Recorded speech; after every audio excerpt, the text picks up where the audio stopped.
If you had to teach a class on one non-academic topic, what would it be? Oh, that's easy. Spin. Hey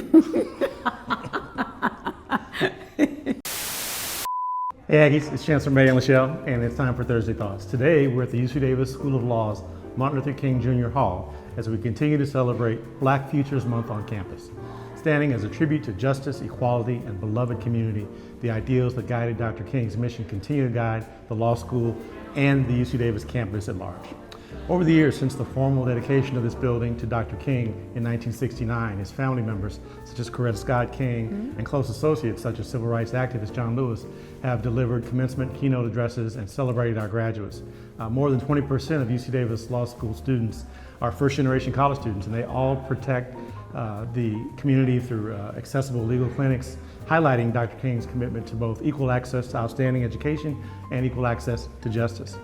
Now, on February 27th, there will be a symposium co-presented by the Black Law Students Association, shedding light on the final essay of Reverend Dr. Martin Luther King Jr.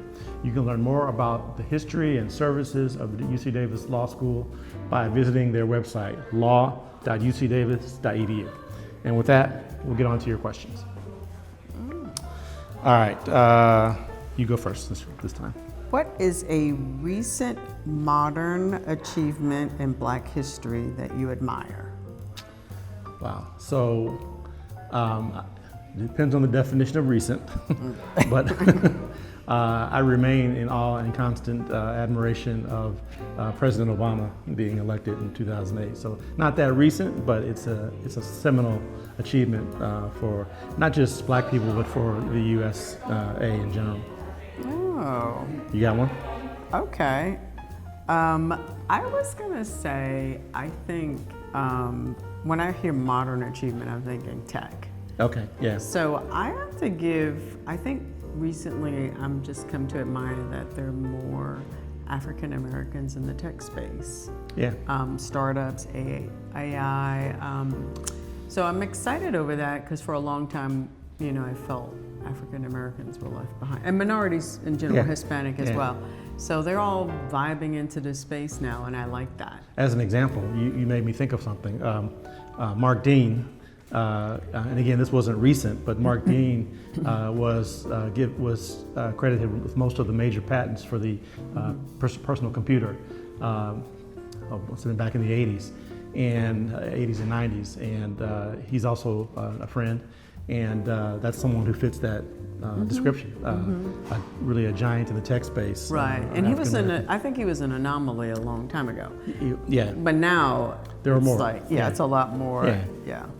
All right, my turn. What's an interesting area of research that you would love to dive into today? Oh, I don't do research, so, but what I would like to see? If you did do research. You give your answer first. So I've always been fascinated by the fusion of humans and machines. You know, I was a big fan of the $6 Million Man when I was a kid, and just that whole idea of prosthetics, neuroprosthetics, and all those sorts of things that could enhance abilities of humans, whether it be physical or mental, just really fascinates me, and you know, helping us stay healthier longer and all those sorts of things. I think I would have an interest in AI in healthcare, kind of like your chanceling article You finally read one of my columns? Well, I'm someone so told me about it. That's how I found out about it. That's what I thought. How was the Chancellor's Colloquium? Colloquium was great. We did a new thing this time around. Oh. Rather than having a single speaker or someone I would interview for the colloquium, we had a debate, which is a new format. We had an organization called the Steamboat Institute came and sponsored and hosted, and we had a debate between two experts taking a side on the issue whether there should be federal funding of research in a timely topic. So I kind of like the format. Maybe we'll try it again if we can find another good topic and some good debaters, but it helps us to learn about how to disagree without being disagreeable. And, or agree to disagree. Or agree to disagree sometimes, But that's also an important skill this time, in these times. So I want to hear what your answer is on this one. If you had to teach a class on one non-academic topic, what would it be? Oh, That's easy. Spin.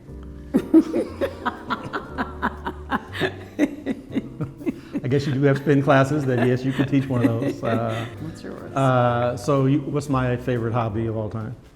Comic books. Yeah. So I would teach the history of comic books. I would teach about the writers and artists and the storyline and the characters.